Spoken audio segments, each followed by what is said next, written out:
লেবাননে ইসলামী প্রতিরোধ আন্দোলন হিজবুল্লাহ নতুন করে ইসরায়েলের বিভিন্ন স্থাপনায় হামলা চালিয়েছে। আল মায়াদিন জানিয়েছে, গাজার জনগণ এবং ফিলিস্তিনি প্রতিরোধ সংগ্রামের প্রতি সমর্থন জানিয়ে হিজবুল্লাহ এই আক্রমণ চালাচ্ছে।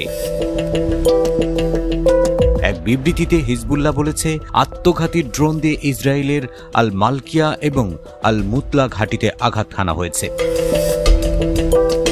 ইসরায়েলি বাহিনী লেবাননের দক্ষিণে সারাফান্দ সহ বিভিন্ন গ্রামে আক্রমণ চালায়, যার প্রতিশোধ হিসেবে ইসরায়েলের ১৮৮তম ব্রিগেডের রাউরিয়া ব্যারাকে কাতিউসা ক্ষেপণাস্ত্র নিক্ষেপ করে হিজবুল্লাহ। সাম্প্রতিক সময়ে ইসরায়েলের বিরুদ্ধে হিজবুল্লাহর আক্রমণ বৃদ্ধি পেয়েছে। গত আগস্টে দক্ষিণ লেবানন থেকে ইসরায়েলে ১৩০৭টি রকেট ছোড়া হয়েছে।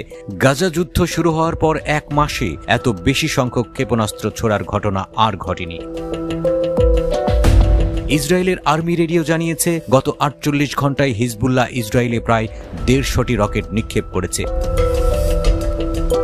এদিকে ইসরায়েলের প্রধানমন্ত্রী বেনিয়ামিন নেতানিয়াহু সতর্ক করেছেন যে অদূর ভবিষ্যতে ইসরায়েল হিজবুল্লাহর সঙ্গে বড় ধরনের সংঘর্ষের মুখোমুখি হতে পারে। টাইমস অব ইসরায়েল জানিয়েছে, নিরাপত্তা প্রধানদের সঙ্গে কৌশলগত আলোচনায় নেতানিয়াহু বলেছেন, উত্তরের সীমান্তে সংঘর্ষ বড় আকার ধারণ করতে পারে। তিনি জানান, হিজবুল্লাহর সঙ্গে সর্বাত্মক সংঘর্ষ এখন প্রায় অনিবার্য, যদিও কূটনৈতিক সমাধানের সুযোগ ছিল।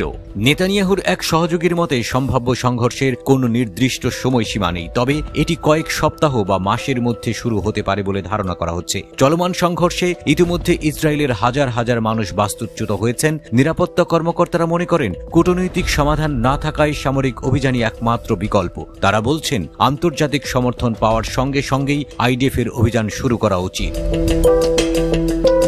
চ্যানেল 13 এক প্রতিবেদন অনুসারে ইসরায়েলের উত্তরে হিজবুল্লাহর সঙ্গে সংঘর্ষের কারণে গাজায় সেনাবাহিনীর উপস্থিতি কমে যাওয়ার আশঙ্কায় সতর্ক রয়েছে। প্রতিরক্ষামন্ত্রী ইয়োভ গ্যালান্টো হিজবুল্লাহর সঙ্গে সম্ভাব্য যুদ্ধ নিয়ে শঙ্কা প্রকাশ করেছেন। তার মতে, এই সংঘর্ষ গাজায় ইসরায়েলের সেনাবাহিনীর অবস্থান দুর্বল করতে পারে, যা সেখানে জিম্মিদের মুক্তির প্রচেষ্টাকে ক্ষতিগ্রস্ত করতে পারে। গাজায় এখনও ১০১ জন ইসরায়েলি জিম্মি জীবিত অবস্থায় থাকার সম্ভাবনা রয়েছে।